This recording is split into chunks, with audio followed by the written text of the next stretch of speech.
size, in the size, yeah. Hello everyone, my name is Elisbar Lightfellow Ramazashvili. I'm an editor-in-chief at DashFight.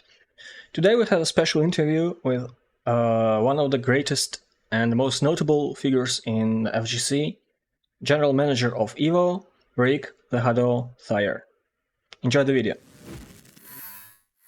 Hi once again, Rick. Thank you for taking time from your busy schedule to do this interview with us. And I hope you'll have a very, very good and productive Evo. That's certainly the hope on our side as well. Let's just jump into it. The first question is, there is this buzz around the entire FGC that this year's Evo will be the best one yet. How is the internal team feeling? I think you're always feeling like you hope it's about to be the best event yet. I'm a bit more of a realist in that I always like to wait and see until the show is done. But in terms of entrance, in terms of show layout, activities, even exhibitors on the floor, everything is in place for this to be the best Evo we've ever run. That's great to hear. And with lots of new, exciting fighting game titles being released, how will Evo handle this? It's understandable that newer title entries will replace the older ones in the series, but is there any room to simply add more games to the main stage? So right now, this year, we started having the Evo Throwback Tournament take part in the show. We've got Ultimate Marvel vs. Capcom 3 in place for the inaugural year of that system. That's one of the ways that we're approaching having some of those legacy titles be available for Evo's tournaments. In terms of putting more games onto the main stage, there's only so much time in a day. And so this year we announced that we're going to do top 6 finals as part of trying to reclaim some of the time on that main stage and make sure that we could still showcase 4 games per competitive day. Whether top 6 versus top 8 versus top 16 versus entire tournament on main stage is what any of the individual communities want. It's going to be a little bit hard pressed to add a ton more games into the show if main stage is the goal of that game. When we look at the rest of the show floor, though, when we have something like the community showcase or the community BYOC area, or even the Sony InZone community stage and the games appearing there, there are a wealth of other opportunities right now to get a significant number of other games into each Evo event, so they're still available for the community. That's great to hear. And how does the game even become a main event at Evo? Is it just popularity of the game, or is it something else too? I mean, it's a variety of factors in terms of, is the game currently hype? Is it something where there's a player base that's interested in traveling and competing in that game? Does it generate a viewership response? Is it a game that a developer or a publisher is willing to partner with us on and showcasing it out to the community and running the tournaments at the scale that we run? And then even beyond that, is it a title that we have access to the equipment, what we need? Is it a title that is going to generate a promotional sponsor in the community where there's going to be people who actually want to come commentate or create content around it? There are so many different factors that go into a lineup that, yes, it's going to be easier if it's a brand new game from a popular publisher with a wild kind of thriving fan base like Street Fighter 6 this year. But we can reach back, just like with the throwback title this year, and kind of push through the breadth of the community a little bit, I think.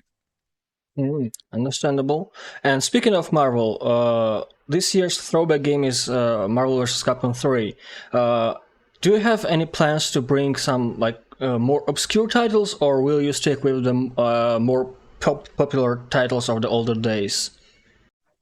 I think it's too early to say. We definitely had a short list of games that we were interested in for this first throwback tournament. We initially weren't actually confident we would get approval to even run Ultimate Marvel vs. Capcom 3, so it wasn't the front runner at the end of last year when this concept solidified. But it's very hard to turn that one down when that one became an option. So we're really excited that that's kind of the inaugural game. As for me, it creates a anything's possible sort of potential in what the throwbacks are, and that's really what I want to see happen. Anything be possible. That's great. That's great. And this year, Street Fighter 6 has more than 7,000 participants. This means lots of people to run the pools. And what is the general consensus within Evo? The more players, the better, or is there an upper limit that you would be comfortable with not being breached? Evo has always been an open bracket competition. It hasn't been capping its tournaments over the years. So while there is certainly an upper limit of what will become feasible It will be very difficult to run a 40,000 person tournament, for instance, in 2 days, regardless of a convention center or equipment allocation. I don't think we've hit that ceiling yet. And so until we do, I want to stay well rooted in the mentality that if somebody wants to come and play, we're going to create the opportunity for them to come and play. That's very encouraging to hear. And after PlayStation acquired Evo, we've seen an increase of production values, prize pools, and sponsorships. How do you keep a healthy balance between corporate things and keeping in touch with the grassroots-oriented side of the FGC? I think there's always an idea that a corporate side of a show or a grassroots side of a show have to be in conflict. And really, I'm not confident that that's true. A corporate side of the show is, can the show be sustainable? Can it produce enough revenue to do cool things? Can it produce enough revenue to have stable staff or stable partnerships? And all of those pieces play back into, can we do cooler things for the grassroots community? The community showcase this year is a grassroots style initiative being paid for by some of those corporate level partnerships. The ability for us to generate enough PlayStation 5s to even run a Street Fighter 6 tournament at this scale comes from that corporate ownership. So for me, it's just ensuring that what we focus that proverbial corporate interest on is something that the traditional grassroots community is going to respond to or be enthusiastic about, whether it's the scale of the tournament or it's investing in custom music for intro videos just to see if the crowd can have a cool moment that belongs to them. That to me is kind of what we're trying to make sure happens with Evo and with Evo moving forward. I see. And what do collaborations and sponsorships like Crunchyroll, Chipotle, InZone, Hitbox, and others bring to the table at Evo? So I think each of them brings kind of unique experiences and unique opportunities. We saw Chipotle activate in the fighting game community earlier this year at Combo Breaker by just making it so that if you got out of your pool, you get a burrito, which means that at a much earlier level of play than the championship games, there's something that's actually legitimately rewarding you for that incremental stage of skill. And I think that's cool. When we look at Crunchyroll on site at the show this year, we have a great exhibitor area that they've put together so that there is music and shopping and anime consumption and things that relate back to some of the fandoms that are rooted in fighting games, but are just one step different. So it gives you something to do that's both unexpected, but hopefully still enjoyable. But beyond that, I also know that Crunchyroll's going to be airing part of the Sunday finals on some of their channels and then presenting fighting games out to their endemic fan base, which is not something Evo can do on its own. So that's an opportunity for us to put fighting games in front of new eyeballs, which might in turn become new fans of fighting games. So that's valuable to me. When we look at the InZone partnership, we can look at a event the scale of Evo and still be confident that we can execute that with matching monitors throughout the show. So you don't necessarily have to go from game to game or pool to pool and compete on something different. Uniformity like that is almost impossible in our market right now without a partnership to drive it. So when we look at just those three, we get into partnerships that reward attendees and competitors, partnerships that provide activities and things to kind of enjoy the show with, and partnerships that make sure that there's a uniformity in presentation, not just in Evo Vegas's pools, but over at Evo Japan too, so that you can get used to the type of competition that we can put forward and plan on it being kind of the standard component for us this year. Fascinating, thank you. And yeah, this is probably a bit far-fetched to think, but there is main Evo and there is Evo Japan. Are there any kind of plans to grow the Evo tournament family, maybe even more events at different continents? I think there's always an appetite for figuring out what can Evo do to bring fighting game competition and fighting game fandom to more people and more locations around the world. We're focused in on Vegas at the moment. We were focused in on Tokyo before that. I want to work on refining those events, get them to be the best that they can be. But yes, we are incredibly interested in seeing what else is possible. What else should we do? That's great. And Evo has always been a platform for various game developers to announce their games, updates, and provide some betas to try them out at the ground floor. And what does this mean for Evo? Is this something that you actively seek to do, or does this just happen naturally? I think over the years, Evo grew into a rally point for fighting game fans. It's a place where you show up and you expect high level competition, but you also expect the event and the people involved with the event to speak to the past, present, and future of fighting games. And since that has become part of the show for everyone involved, we've created almost fighting games dedicated version of a E3 show or a Summer Games Fest where you know and expect that to be part of a show. And when that expectation is present, I think it creates a fervor around it so that you know you can go to Evo, make an announcement, make a reveal, have a conversation with the community, and that conversation will carry farther and wider than it might have otherwise. And as long as that is true, I anticipate reveals to stay important to Evo. I expect Evo to stay important to our developers and publishers that we work with. And I expect it to stay important to the fandom because that shared understanding is an agreement we all made with each other that these are moments where we celebrate fighting games. And so let's do it together and let's do it consistently. Great to hear. Many games have their World Tour events staged at Evo. Is there any difference when hosting an Evo event just in a nutshell, or when you have some World Tour games that need to be a part of a huge publisher support? Like, is there any difference in acquiring those events? I don't know if acquiring is terminology I'd use, but in working with a world tour or in working with even SNK's esports program, being aligned with that internal esports team or that internal promotion's rule sets, requirements, player eligibility, and even kind of promotional output. Where do they go? Where is it streamed? How is it expected to be presented? It creates new layers of the alignment between the show and the publisher. It's not just permission to run the games. It's, can you meet all of these things? Can you execute all of these things? Can we do these things together to the betterment of the player base? That's great. And commentator team this year is very interesting once again. How do you approach the selection of on-screen talent for the events? We work with production vendors that help source talent for us. We do a review with those vendors about who they think is going to do the best job in regards to getting through the show, because it's a busy and a chaotic show. So are these people that can be trusted to show up on time, be on time, take care of their voices?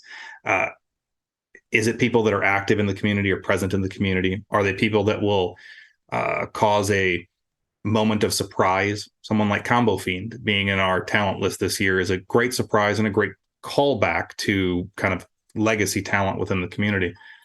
As they work through all of those variables and the scheduling around those variables, and of course the budget, then they come back and kind of present what they believe to be the best case scenario for the show. We generally just approve that because we trust our vendors, and then wind up with what I think is one of the best and most diverse talent rosters in all of gaming.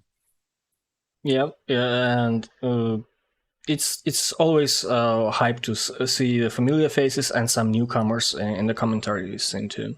It's not just new players; it's new commentators too. Definitely. And Evo isn't just you, Markman, and the commentators. The hard work of lots of different people goes into hosting an event like this. Who are some of the unsung heroes of Evo? Oh, there's a lot. If you dig through kind of the top level of that, you wind up with Walter, who's our director of product and ops, handles a lot of the duties around the show. A gentleman by the name of Ratha, who works with the RTS team. The show would not function without him. He helps put together everything from the show floor plan to making sure that vendor load-in schedules are actually where they need to be, when they need to be. There is a woman named Valerie who has helped keep all of us centered and make sure that we don't have too many things fall through the cracks, who is integral to the show functioning.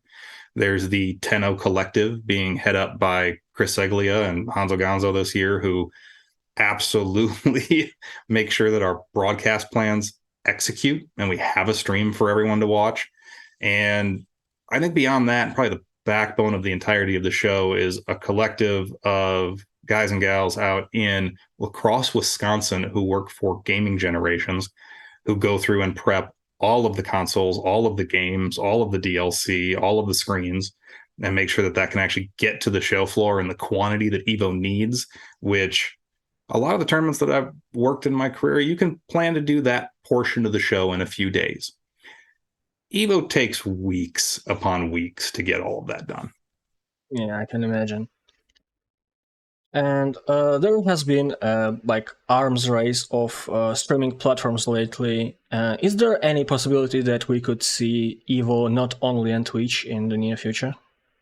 Evo is actually broadcast historically on Twitch, YouTube, Twitter. I think it's also been on DouYu and Bilibili, and we are continuing to multi-platform this year.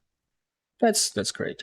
And last year's Evo was like already very hype, and this year's is looking to be even more hyped by players and participants. What are your what memory from the last year's Evo stuck with you to this day? Oh, it's hard to narrow that down to a single memory. You can in general. I think last year Idom's loser run ending in typical Rocky fashion of being right there, right good enough, not quite getting it done, has stuck through me, particularly as an American player. I think watching Strive last year and having Umi Show come out on top of that show was an incredible moment. I think for me, though, the thing that sticks out the most last year was just the panels and interviews and exhibitions that occurred on Friday of the show, because it was the first time that Evo had put forward that type of showcase content. Had a lot of first attempt rough edges that we're going to work through this year as we build that up into being exactly what I think it has the potential to be. But getting that together and all the conversations and plans associated with that is what has really stuck with me, outside of all of the sounds of the buttons out in the player pit, because that audio chaos is one of my favorite things in fighting games. Yeah, even watching it on stream, the energy just pours out of the screen. Yeah. And any final words to the aspiring players and viewers at the event, and to those who will be watching it live at different platforms? So for the players, remember to drink water, remember to eat. The schedule does have breaks in it. So even if you're competing from early morning to late night, you're trying to get a ton of casuals in, you're trying to run around the show floor, you will have a better experience. You will perform better if you take care of yourself. That's true for all the general attendees too. It's an easy thing to overlook because there's a lot going on at the show. For the viewers at home, there are 8 streams coming out of Evo. So you've got your main stage stream, but you've got 7 other channels that are either dedicated to watching just the individual game competition if you are really invested in Dragon Ball, or you want to make sure that you don't miss a moment of the Melty Blood type Lumina tournament. You can focus down on those. Don't feel obligated to watch just the main stage. There's a lot of other kind of more isolated tournament action to actually catch. And then for, I guess, the general fandom, there is going to, I think, be a wealth of content coming out of Evo this year, particularly with the new games that are on site, some of them for their first hands-on experience. There's going to be reveals that I know, because I've seen a couple, are pretty exciting. So looking forward to those. Take the time to consider legitimately watching the show with a second screen. Pull up your social feeds, talk to your friends, jump in the Discord chat, engage the show like you're at the show, because you don't necessarily have to just be one screen, one person for the entirety of it. Thank you very much for doing this interview with us. It wouldn't be Evo without that view, would it?